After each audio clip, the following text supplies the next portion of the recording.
Sur le plan sanitaire dans notre pays, la santé oculaire n'a toujours pas été considérée comme un problème à part entière parce qu'elle ne donne pas la mort comme le VIH-Sida, le paludisme ou encore la tuberculose selon le coordonnateur du Programme national de santé oculaire.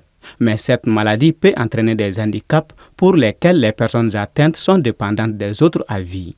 En termes de chiffres, selon l'Organisation mondiale de la santé, il y aurait 2,2 milliards d'individus qui sont atteints dans le monde de déficience visuelle.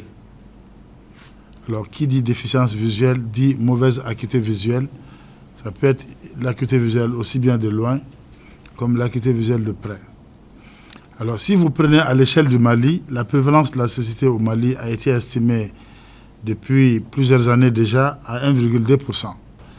Donc, ce qui fait à peu près un peu plus de 220 000 aveugles au Mali. 220 000 aveugles, c'est-à-dire des personnes qui ont une mobilité réduite et donc qui sont dépendantes d'autres personnes pour pouvoir se déplacer, pour pouvoir se vêtir, pour pouvoir se nourrir. Sur ce nombre, la moitié est due à la cataracte, soit plus de 100 000 victimes, auxquelles s'ajoute le trachome, l'autre principale cause de cécité dans notre pays, et qui touche plus le couple mère-enfant.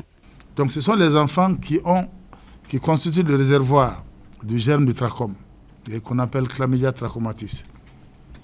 Et ces enfants transmettent la maladie à leur maman. Vous savez, les mamans et les enfants sont étroitement ensemble. Et donc, les mamans aussi recontaminent les enfants. Donc, il y aura contamination, recontamination. Et donc, c'est à l'âge adulte qu'on peut observer les complications chez la maman, à partir de 15 ans jusqu'à 40 ans, jusqu'au-delà d'ailleurs.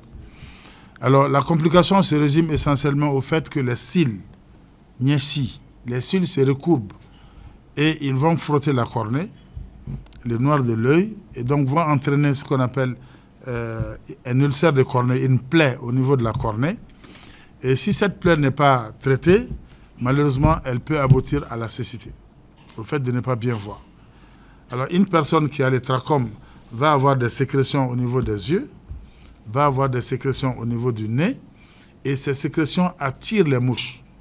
Et donc, les mouches viennent prélever le germe sur ces malades-là et elles vont se poser sur les personnes saines. Donc, elles transmettent comme ça la maladie.